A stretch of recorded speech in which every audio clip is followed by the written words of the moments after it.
வணக்கம். முதன்மை செய்திகள் 50 அடுத்தடுத்து பார்க்கலாம். தமிழகத்தில் 55 IAS அதிகாரிகள் பணியிட மாற்றம் செய்யப்பட்டுள்ளனர். இது தொடர்பாக வெளியிடப்பட்டுள்ள அறிவிப்பில் மத்திய அரசு பணியில் இருந்த ராஜேந்திர ரத்னு முதன்மை செயலாளராக நியமிக்கப்பட்டுள்ளார்.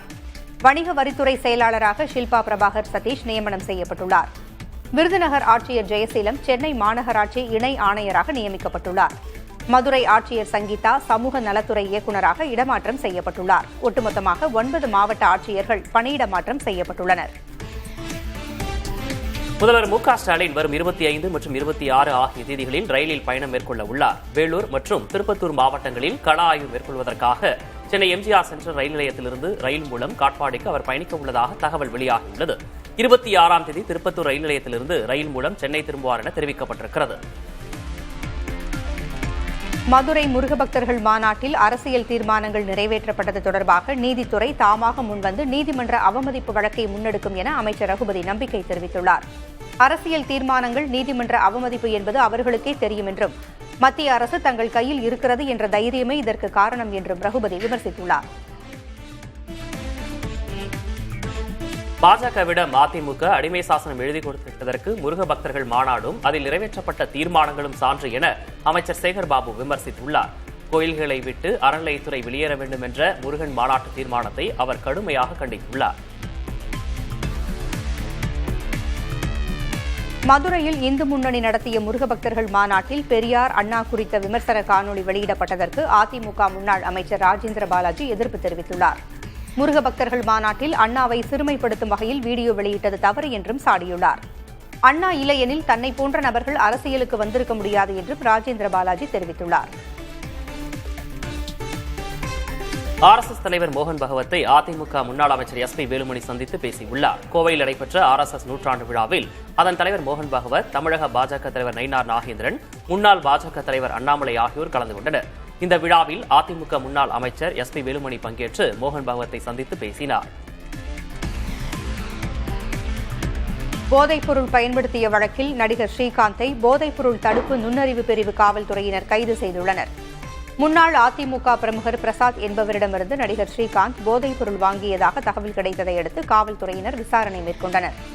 ஸ்ரீகாந்தின் ரத்த மாதிரிகள் சேகரிக்கப்பட்டதை அடுத்து அவர் போதைப்பொருள் பயன்படுத்தியது உறுதி செய்யப்பட்டது. வால்பாறை தொகுதிக்கு இடைத்தேர்தல் நடத்த வாய்ப்பில்லை என்று தேர்தல் ஆணையம் தெரிவித்துள்ளது. வால்பாறை தொகுதி அதிமுக MLA அமுல் கந்தசாமி உடல்நலக்குறைவால் காலமானார். இந்த நிலையில் தேர்தலுக்கு முந்தைய ஓராண்டுக்குள் MLA மறைந்திருப்பதால் இடைத்தேர்தலுக்கு வாய்ப்பில்லை என தேர்தல் ஆணையம் விளக்கம் அளித்திருக்கிறது. பிரகாசமான எதிர்காலத்திற்கு அனைவரும் ஒன்றாக அணிவகுப்போம் என தமிழக வெற்றிக் கழகத்தின் தலைவர் விஜய் பிறந்தநாள் செய்தி வெளியிட்டுள்ளார். தமது 51வது பிறந்த நாளை நேற்று கொண்டாடிய விஜய் வாழ்த்து தெரிவித்த அரசியல் தலைவர்கள், திரைப்பட மற்றும் ஊடக நண்பர்கள், நலம் விரும்பிகளுக்கு நன்றி தெரிவித்து எக்ஸ் தளத்தில் பதிவிட்டிருக்கிறார். என் நெஞ்சில் குடியிருக்கும் தாவேகா தொண்டர்கள் மற்றும் ரசிகர்களுக்கு மனமார்ந்த நன்றி என விஜய் குறிப்பிட்டுள்ளார். பாமக நிறுவனர் ராமதாசின் தைலாபுரம் இல்லத்தில் ஒட்டப்பட்டிருந்த அன்புமணியின் போஸ்டர்கள் அகற்றப்பட்டுள்ளன.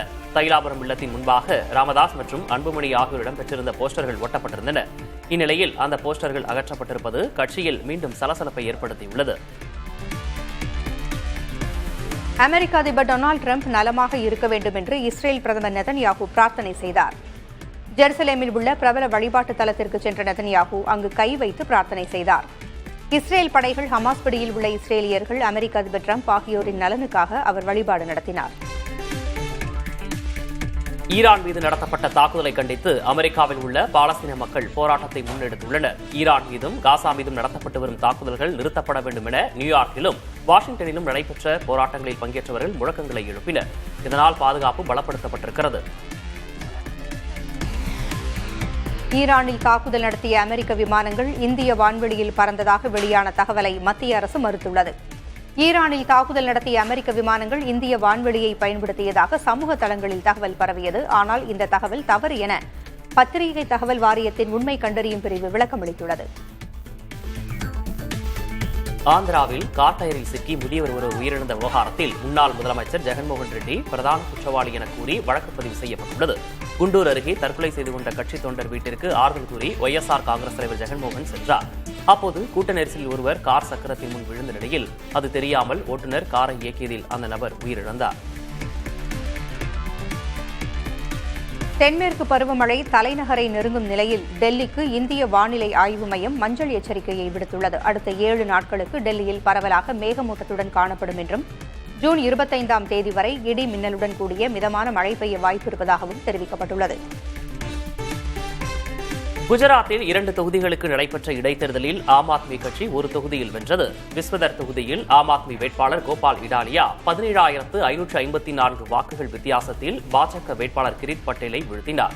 கடந்த 21 ஆண்டுகளாக இத்தொகுதி எதிர்க்கட்சிகள் வசமே இருந்து வருகிறது. மத்திய அமைச்சராக உள்ள சிராக் பஸ்வான் சட்டப்பேரவைத் தேர்தலில் ஏன் போட்டியிட வேண்டும் என்று பீகார் முதல்வர் நிதிஷ்குமார் கேள்வி எழுப்பியுள்ளார். பீகாரில் சில மாதங்களில் சட்டப்பேரவைத் தேர்தல் நடைபெறவுள்ள நிலையில் அதில் ஆளும் கூட்டணியில் உள்ள சிராக் பஸ்வானும் களம் இறங்க உள்ளதாக தகவல்கள் வெளியாகியிருந்தன. இந்நிலையில் நிதிஷ்குமாரின் கேள்வி வெளியாகியுள்ளது. கோவை மாவட்டத்தில் தனியார் பள்ளிகள் மாணவர்கள் தங்களின் சாதி மத அடையாளத்தை குறிப்பிட கட்டாயப்படுத்துவதாக சர்ச்சை எழுந்துள்ளது. இது தொடர்பாக தமிழ்நாடு திராவிடர் சுயமரியாதை கழகம் சார்பில் கோவை மாவட்ட ஆட்சியரிடம் மனு அளிக்கப்பட்டுள்ளது. சாத்தான்குளம் தந்தை மகன் கொலை வழக்கில் சிறையில் இருக்கும் ஆய்வாளர் ஸ்ரீதர் ஜாமீன் கோரிய வழக்கை 7ஆம் முறையாக தள்ளுபடி செய்து மதுரை அமர்வு உத்தரவிட்டுள்ளது. மதுரை மாவட்ட 1வது கூடுதல் நீதிமன்றத்தில் கடந்த 4 ஆண்டுகளுக்கு மேல் இந்த வழக்கு நடைபெற்று வருகிறது. இதில் கைதாகி மதுரை சிறையில் உள்ள காவல் ஆய்வாளர் ஸ்ரீதர் உயர்நீதிமன்ற மதுரை அமர்வில் ஜாமீன் கோரி மனு தாக்கல் செய்திருந்தார். நாகை மாவட்டம் வேதாரண்யம் அருகே கோடியக்கரையில் கடலில் மிதந்து வந்த ஆளில்லா இலங்கை ஃபைபர் படகை கடலோர காவல் குழுமத்தினர் கைப்பற்றினர். படகில் இலங்கை நாட்டினர் யாரும் வந்தார்களா அல்லது தங்கம், போதைப் பொருட்கள் கடத்தப்பட்டதா என்பது குறித்து காவல்துறையினர் வழக்குப்பதிவு செய்து விசாரணை மேற்கொண்டு வருகின்றனர். திருவள்ளூர் மாவட்டம் பொதட்டூர்பேட்டையில் மாங்காய்களை சாலையில் கொட்டி மா விவசாயிகள் ஆர்ப்பாட்டத்தில் ஈடுபட்டனர். மாங்காய்களுக்கு குறைந்தபட்ச ஆதார விலை நிர்ணயிக்க வலியுறுத்தியும் மா விவசாயிகளுக்கு மானியம் வழங்க கோரியும் தமிழக அரசை வலியுறுத்தி தமிழ்நாடு விவசாயிகள் சங்கம் சார்பில் இந்த போராட்டம் முன்னெடுக்கப்பட்டது. அப்போது சாலையில் கொட்டப்பட்ட மாங்காய்களை பொதுமக்கள் எடுத்துச் சென்றனர். மாம்பழ விவசாயிகளுக்கு தமிழக அரசு பச்சை துரோகம் செய்வதாக பாமக தலைவர் அன்புமணி ராமதாஸ் குற்றம் சாட்டியுள்ளார். தமிழகத்தில் பாதிக்கப்பட்ட மா விவசாயிகளுக்கு ஏக்கருக்கு 30,000 ரூபாய் இழப்பீடு வழங்க வேண்டும் என்றும் மாம்பழம் டன்னுக்கு 4,000 ரூபாய் ஊக்கத்தொகை வழங்க வேண்டும் எனவும் அவர் வலியுறுத்தியுள்ளார். இணையதளம் மூலம் பொருட்களை விற்கும் அமேசான் நிறுவனம் வீட்டிற்கே வந்து ரத்த பரிசோதனை செய்து தரும் சேவையை தொடங்கியுள்ளது. முதற்கட்டமாக தனியார் மருத்துவ பரிசோதனை நிறுவனம் ஒன்றோடு இணைந்து டெல்லி, பெங்களூரு, மும்பை, ஹைதராபாத் உள்ளிட்ட நகரங்களில் இச்சேவை தரப்படும் என்று அமேசான் தெரிவித்துள்ளது. இச்சேவைக்காக அமேசான் மெடிக்கல் என்ற தனிப்பிரிவு ஏற்படுத்தப்பட்டுள்ளது. இந்திய சுயாதீன இயக்குநர்களின் திரைப்படங்களுக்கு ஐரோப்பிய நாடுகளில் அதிக வரவேற்பு இருப்பதாக பாலிவுட் நடிகர் நவாசுதீன் சித்திக் தெரிவித்துள்ளார். இந்திய சுயாதீன இயக்குநர்கள் குறித்து இந்தியாவில் யாரும் தெரியாவிட்டாலும் அவர்களின் படங்கள் ஐரோப்பிய திரைப்பட விழாக்களில் அதிக வரவேற்பை பெறுவதாக அவர் கூறியுள்ளார். The lunch box, all we imagine as light போன்ற படங்கள் ஐரோப்பிய திரைவிழாக்களில் திரையிடப்பட்ட பின் உலக புகழ்பெற்றதாக சித்திக் கூறினார். இந்தியாவில் அடுத்த அரை நூற்றாண்டுகளில் 3இல் ஒரு இந்தியர் 60 வயதை தாண்டியிருப்பார்கள் என்று ஆய்வுகள் கூறுகின்றன. 2075ஆம் ஆண்டில் இந்தியாவின் மக்கள் தொகை 160 கோடியாக உயர வாய்ப்புள்ளதாக ஐநாவின் உலக மக்கள் தொகை குறித்த கணிப்புகள் தெரிவிக்கின்றன. இளைஞர்கள் நிறைந்த நாடாக இந்தியா தற்போது திகழ்ந்து வரும் நிலையில் இன்னும் 50 ஆண்டுகள் கழித்து 31.5% பேர் 60 வயதை கடந்தவர்களாக இருப்பார்கள் என்று கூறப்பட்டுள்ளது. ஒடிசா மாநிலத்தில் ஏற்பட்ட வெள்ளப்பெருக்கால் 50 கிராமங்கள் பாதிக்கப்பட்டுள்ளன. ஒடிசாவில் தொடர்ந்து கனமழை பெய்து வருகிறது. இதனால் ஸ்வர்ணரேகா ஆற்றில் வெள்ளப்பெருக்கு ஏற்பட்டதில் பாலசூர் மாவட்டத்தில் உள்ள 50 கிராமங்கள் வெள்ளத்தால் சூழப்பட்டுள்ளன. சுமார் 50,000 பேர் பாதுகாப்பான இடங்களுக்கு மாற்றப்பட்டுள்ளனர். குழு மாநிலமான காஷ்மீரில் 35 ஆண்டுகளில் இல்லாத அளவு வெயில் தகித்து வருகிறது. தலைநகர் ஸ்ரீநகரில் 35 டிகிரி வெயில் கொளுத்துகிறது. இது சராசரியை விட 6 டிகிரி அதிகமாகும். அனந்த்நாக், குப்வாரா, பாரமுல்லா போன்ற பகுதிகளிலும் வெயில் அதிகரித்துள்ளது. வெயில் அதிகம் இருப்பதால் பள்ளிகளுக்கு 15 நாட்கள் விடுமுறை விடப்பட்டுள்ளது. திரைப்பட இயக்குநர் பாலா தனது குடும்பத்தில் ஒருவர் என்றும் பராசக்தி திரைப்படத்தின் படப்பிடிப்பு 2 மாதங்களில் நிறைவடையும் என்றும் நடிகர் அதர்வா தெரிவித்துள்ளார். DNA திரைப்படத்தின் ப்ரமோஷனுக்காக மதுரைக்கு சென்ற அவர் மீனாட்சி அம்மன் கோயிலில் தரிசனம் செய்தார். பின்னர் செய்தியாளர்களிடம் பேசுகையில் DNA படத்திற்கு கிடைத்துள்ள வரவேற்பு மகிழ்ச்சி அளிப்பதாக தெரிவித்தார். சென்னை சேப்பாக்கத்தில் துணை முதல்வர் உதயநிதி ஸ்டாலினின் வருகைக்காக கால்வாய் மற்றும் சாலை ஓர குடியிருப்புகள் திரைச்சீலை போட்டு மறைக்கப்பட்டது சர்ச்சையை ஏற்படுத்தியுள்ளது. லாக் தெருவில் பல்நோக்கு கட்டடத்தை திறந்து வைக்க அவர் வருகை தந்தார். மேளதாளம் முழங்க பூரண கும்ப மரியாதை அளித்து அப்பகுதி மக்கள் வரவேற்பளித்தனர். அப்போது அந்த பகுதியில் இருபுறங்களிலும் திரைச்சீலை போட்டு மறைக்கப்பட்டிருந்தது. தமிழ்நாடு இந்தியாவிலேயே முதன்மை மாநிலமாக இருப்பதாக முதல்வர் ஸ்டாலின் கனவுலகில் வாழ்வதாக எதிர்க்கட்சி துணைத் தலைவர் RB உதயகுமார் விமர்சித்துள்ளார். மதுரை ரயில் நிலையத்திலிருந்து அவர் வெளியிட்டுள்ள வீடியோவில் சட்டமன்ற தேர்தலில் ஸ்டாலினுக்கு தக்க பாடம் புகட்ட வேண்டும் என கேட்டுக் கொள்வதாகவும் குறிப்பிட்டுள்ளார். சிதம்பரம் நடராஜர் கோவிலில் உலக புகழ் பெற்ற ஆனி திருமஞ்சன தரிசன விழா கொடியேற்றத்துடன் கோலாகலமாக தொடங்கியது. நடராஜர், சிவகாம சுந்தரி உள்ளிட்ட பஞ்சமூர்த்திகள் கொடிமரம் முன்பு எழுந்தருள கொடியேற்றப்பட்டது. ஜூலை 1ஆம் தேதி தேரோட்டமும் ஜூலை 2ஆம் தேதி ஆனி திருமஞ்சன தரிசனமும் நடைபெறவுள்ளன.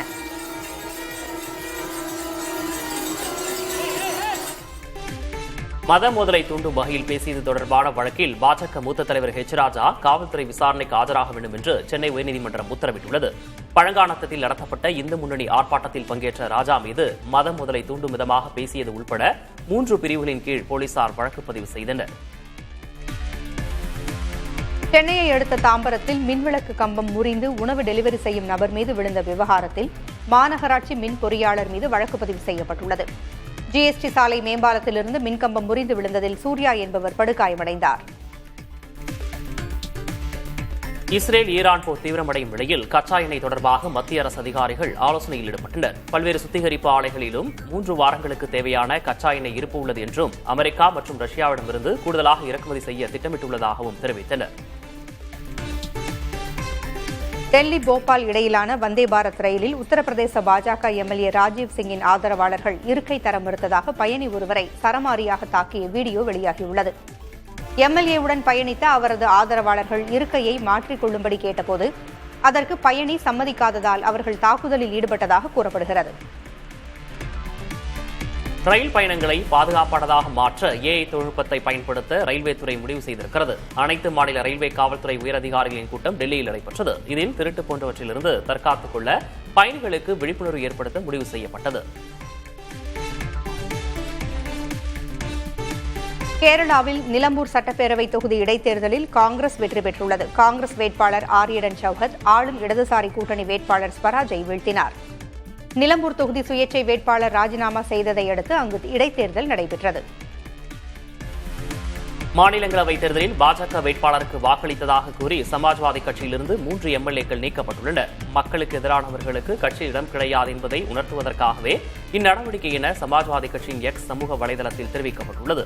கட்சியின் தலைமை கொறடா உட்பட 7 பேர் சமாஜ்வாதி MLA-க்கள் கட்சி மாறி வாக்களித்த போது 4 பேர் மட்டுமே நீக்கப்பட்டுள்ளது குறிப்பிடத்தக்கது. கபினி நீர்த்தேக்கம் முற்றிலும் பாதுகாப்பாக இருப்பதாக அதன் பராமரிப்பு பணியை மேற்கொண்டு வரும் காவிரி நீராவரி நிகம் நிறுவனம் தெரிவித்துள்ளது.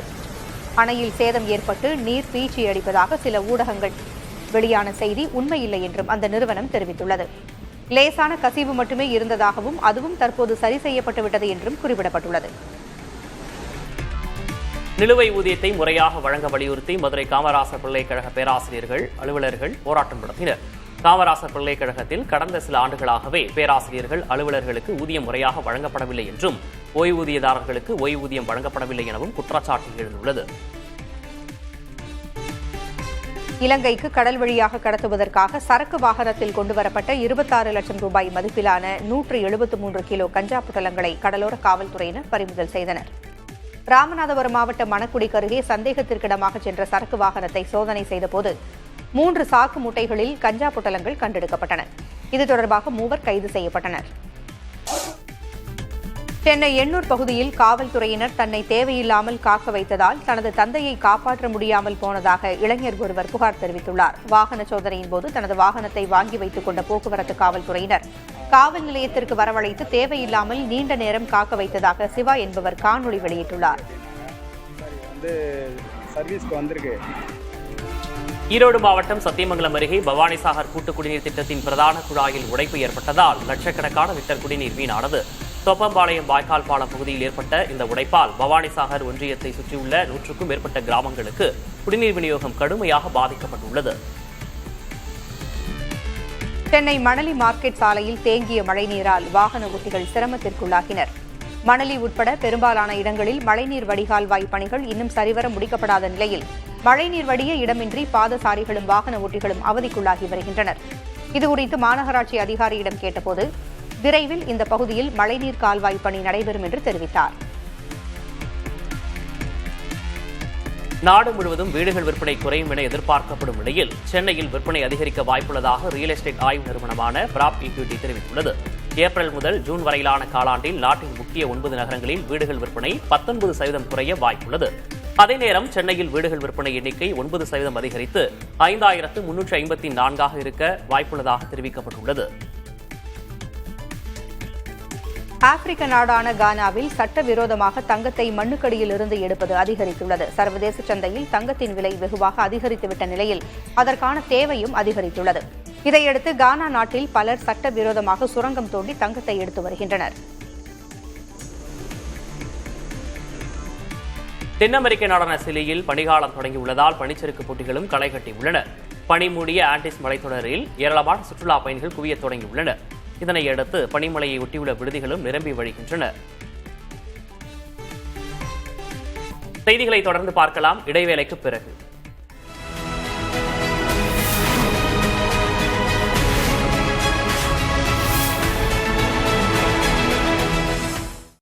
தமிழ்நாடு இந்தியாவிலேயே முதன்மை மாநிலமாக இருப்பதாக முதலமைச்சர் மு க ஸ்டாலின் கனவுலகில் வாழ்வதாக எதிர்க்கட்சி துணைத் தலைவர் RB உதயகுமார் விமர்சித்துள்ளார். மதுரை ரயில் நிலையத்திலிருந்து அவர் வெளியிட்டுள்ள வீடியோவில் சட்டமன்ற தேர்தலில் ஸ்டாலினுக்கு தக்க பாடம் புகட்ட வேண்டும் என கேட்டுக் கொள்வதாகவும் குறிப்பிட்டுள்ளார். வெளிநாடு அந்நிய முதலீடுகளை தமிழ்நாடு பின்தங்கிக் கொண்டே செல்கிறது. மாண்புமிகு எதிர்க்கட்சி தலைவர் வருங்கால முதலமைச்சர் புரட்சித் தலைவர் எடப்பாடி அவர்கள் இங்கே தெளிவாக அறிக்கை கொடுத்திருக்கிறார்கள். இப்படி தினந்தோறும் நடைபெறுகிற மக்கள் விரோத நடவடிக்கைகள், அவலங்கள் இவையெல்லாம் இதுவே நடைபெறாததைப் போல இன்றைக்கு முத்துவேல் கருணாநிதி ஸ்டாலின் அவர்கள் இந்தியாவிலே தமிழ்நாடுதான் முதன்மை மாநிலம் என்று உண்மை நிலையை தெரியாமல் கனவுலகத்திலே வாழ்ந்து கொண்டிருக்கிற ஸ்டாலினுக்கு வருகிற 2026 நாம் தகுந்த பாடம் புகட்ட வேண்டிய காலம் வந்துவிட்டது. மேட்டூர் அணையிலிருந்து திறக்கப்பட்ட காவிரி நீர் கடைமடை பகுதியான நாகை மாவட்டத்தை வந்தடைந்தது. பாப்பாக்கோவில் அடுத்த நரியங்குடி ஓடம்போக்கி ஆற்றில் சீறி பாய்ந்து வந்த காவிரி நீரை பொதுமக்களும் விவசாயிகளும் ஆரத்தி எடுத்தும் நெல்மணிகள் மற்றும் மலர்கள் தூவியும் கும்மிப்பாட்டு பாடியும் உற்சாகமாக வரவேற்றனர். காவிரி நீர் வந்ததால் 1 லட்சம் ஏக்கருக்கு மேல் குறுவை சாகுபடி நடைபெறும் என விவசாயிகள் மகிழ்ச்சியுடன் தெரிவித்தனர்.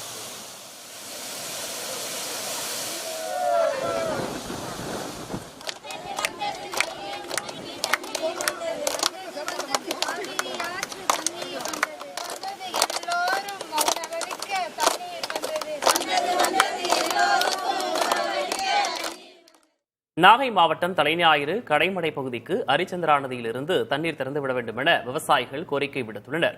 மேட்டூர் அணையிலிருந்து காவிரிப்படுகை மாவட்டங்களில் சாகுபடி பணிகளை மேற்கொள்ள கடந்த 11 நாட்களுக்கு முன் தண்ணீர் திறக்கப்பட்டது. இதைத் தொடர்ந்து நாகை மாவட்டம் தலைஞாயிறு, வாட்டாக்குடி உள்ளிட்ட பகுதிகளில் விவசாயிகள் குறுவை சாகுபடி பணிகளை தொடங்கியுள்ளனர். ஆனால் அரிச்சந்திரா நதியில் குறைந்த அளவே தண்ணீர் வருவதால் விவசாயிகள் கலக்கமடைந்துள்ளனர்.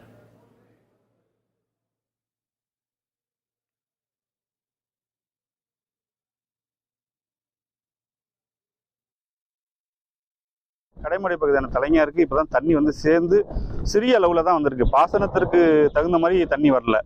இதனால குறுவை சாகுபடி மேற்கொண்ட எங்களை போன்ற விவசாயிகள்லாம் மிகப்பெரிய ஒரு பரிதவிப்புக்கு ஆளாயிருக்கும். இதுக்கு காரணம் என்னன்னு பார்த்தோம்னா, நம்ம ஆறுகளில் வாய்க்கால்களில் தூர்வாரும் பணி மிகவும் மோசமா நடந்திருக்கு.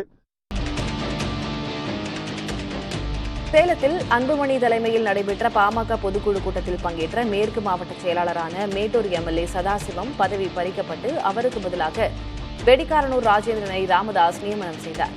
தைலாபுரம் இல்லத்தில் பாமக நிறுவனர் மருத்துவர் ராமதாஸை சேலம், காஞ்சிபுரம், சென்னை மாவட்டங்களைச் சேர்ந்த நிர்வாகிகள் சந்தித்தனர்.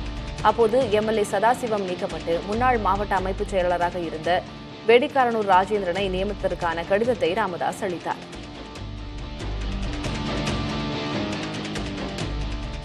சென்னை எண்ணூர் பகுதியில் காவல்துறையினர் தன்னை தேவையில்லாமல் காக்க வைத்ததால் தனது தந்தையை காப்பாற்ற முடியாமல் போனதாக இளைஞர் ஒருவர் வெளியிட்டுள்ள வீடியோவால் பரபரப்பு ஏற்பட்டுள்ளது. சென்னை திருவொற்றியூர் எண்ணூர் விரைவு சாலையில் வாகன சோதனையின் போது தனது வாகனத்தை வாங்கி வைத்துக் கொண்ட போக்குவரத்து போலீசார் காவல் நிலையத்துக்கு வரவழைத்து தேவையில்லாமல் நீண்ட நேரம் காக்க வைத்ததாக சிவா என்பவர் காணொலி வெளியிட்டுள்ளார். இந்த நேரத்தில் வீட்டில் தனியாக இருந்த தனது தந்தை மாரடைப்பு ஏற்பட்டு உயிரிழந்து விட்டதாக சிவா கூறியுள்ளார். 3 மணிக்கு எங்கள் அப்பா மாரடைப்பால் உயிரிழந்துட்டாரு. கூட இருந்திருந்தா காப்பாற்றுறதுக்கு ஒரு வாய்ப்பாக இருந்திருக்கும். நாங்கள் வந்து பார்க்கும்போது சுத்தமாக பல்ஸ் இல்லை. 2 மணி வரையிலும். கிருஷ்ணகிரி மாவட்டத்தில் குழந்தை திருமணத்தின் மூலம் கர்ப்பமடைந்த 2 சிறுமிகளின் வயதை மாற்ற போலி ஆதார் அட்டைகளை அச்சிட்டு வழங்கியது தெரியவந்துள்ளது. குழந்தை திருமணத்தை மறைத்து மகப்பேறு உதவித்தொகை பெற முயற்சித்ததை கிளமங்கலம் வட்டார மருத்துவ அலுவலர் கண்டறிந்தார். இது தொடர்பான புகாரின் பேரில் முகமது ஜலாலுல்லா மற்றும் ரஞ்சித் ஆகியோர் கைது செய்யப்பட்டுள்ளனர். மேலும் சம்பந்தப்பட்ட சிறுமிகளின் உறவினர்களையும் காவல்துறையினர் தேடி வருகின்றனர். ஈரான் அணுசக்தி மையங்கள் மீது தாங்கள் மிக துல்லியமான தாக்குதல் நடத்தியுள்ளதாகவும் இது வரலாற்றில் இடம்பெறும் என்றும் அமெரிக்க அதிபர் டிரம்ப் கூறியுள்ளார். தங்களை தாக்கியதால் எதிரிகள் மிகப்பெரிய தவறு செய்துவிட்டனர் என்றும் நிச்சயம் தண்டிக்கப்படுவர் என்றும் ஈரானின் அதி உயர் தலைவர் காமேனி கூறியுள்ளார். அமெரிக்காவுக்கு எப்படிப்பட்ட பதிலடியை எந்த நேரத்தில் கொடுப்பது என்பது குறித்து தங்கள் ராணுவம் முடிவு செய்யும் என ஐநாவுக்கான ஈரான் தூதர் அமீர் சயித் இராவனி கூறியுள்ளார். இதுபோன்ற ஒரு தாக்குதலை நடத்திய பின் ஈரான் பேச்சுவார்த்தைக்கு முன்வர வேண்டும் என எதிர்பார்க்கக்கூடாது என்றும் கூறியுள்ளார். இலங்கைக்கு கடல் வழியாக கடத்துவதற்காக சரக்கு வாகனத்தில் கொண்டுவரப்பட்ட 26 லட்சம் ரூபாய் மதிப்பிலான 173 கிலோ கஞ்சா பொட்டலங்களை கடலோர காவல்துறையினர் பறிமுதல் செய்தனர். ராமநாதபுரம் மாவட்டம் மணக்குடி அருகே சந்தேகத்திற்கிடமாக சென்ற சரக்கு வாகனத்தை சோதனை செய்தபோது 3 சாக்கு மூட்டைகளில் கஞ்சா பொட்டலங்கள் கண்டெடுக்கப்பட்டன. வாகன ஓட்டுநர் ராஜமாணிக்கத்தை வீட்டிற்கு அழைத்துச் சென்று சோதித்த கடலோர காவல்துறையினர் மேலும் 83 கிலோ கஞ்சா பொட்டலங்களை மீட்டனர். இது தொடர்பாக 3 கைது செய்யப்பட்டுள்ளனர்.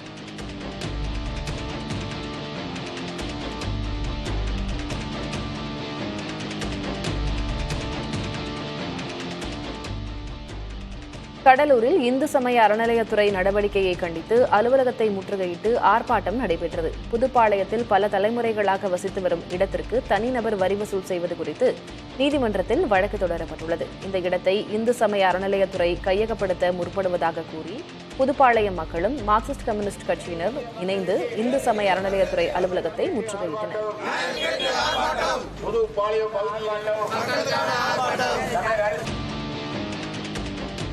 தமிழகம் புதுச்சேரியில் வரும் 29ஆம் தேதி வரை இடிமின்னலோடு மழை பெய்யக்கூடும் என்று வானிலை ஆய்வு மையம் தெரிவித்துள்ளது. மத்திய மேற்கு மற்றும் அதனை ஒட்டிய பகுதிகளின் மேல் ஒரு வளிமண்டல மேலடுக்கு சுழற்சி நிலவுகிறது. இதன் காரணமாக தமிழகத்தின் ஓரிரு இடங்களிலும் புதுச்சேரியிலும் இடிமின்னலோடு கூடிய மழை பெய்யக்கூடும் என்று வானிலை ஆய்வு மையம் தெரிவித்துள்ளது. சென்னையில் வானம் ஓரளவு மேகமூட்டத்துடன் காணப்படும். சில பகுதிகளில் லேசான மழைக்கு வாய்ப்புள்ளதாகவும் தெரிவிக்கப்பட்டுள்ளது. பலாப்பழ விலை வீழ்ச்சியை கண்டித்து புதுக்கோட்டை மாவட்டம் கைகாட்டியில் பலாப்பழம் ஏந்தி விவசாயிகள் போராட்டத்தில் ஈடுபட்டனர். தமிழ்நாடு விவசாய சங்கத்தினர் சார்பில் நடந்த இந்த ஆர்ப்பாட்டத்தில் பலாப்பழத்திற்கு அரசே விலை நிர்ணயம் செய்ய வேண்டும், பாதிக்கப்பட்ட பலாப்பழ விவசாயிகளுக்கு அரசு இழப்பீடு வழங்க வேண்டும், பலாப்பழத்தை பாதுகாத்திட குளிர்பதன கிடங்கு அமைத்திட வேண்டும் என்பன உள்ளிட்ட கோரிக்கைகள் வலியுறுத்தப்பட்டன.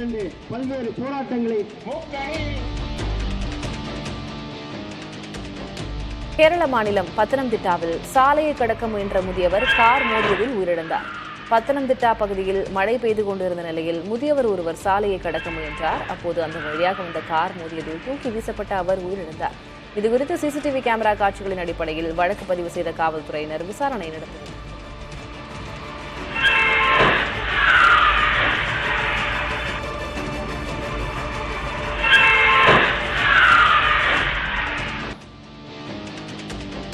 பிரகாசமான எதிர்காலத்திற்காக அனைவரும் ஒன்றாக அணிவகுப்போம் என தமிழக வெற்றிக் கழக தலைவர் விஜய் பிறந்தநாள் செய்தி வெளியிட்டுள்ளார்.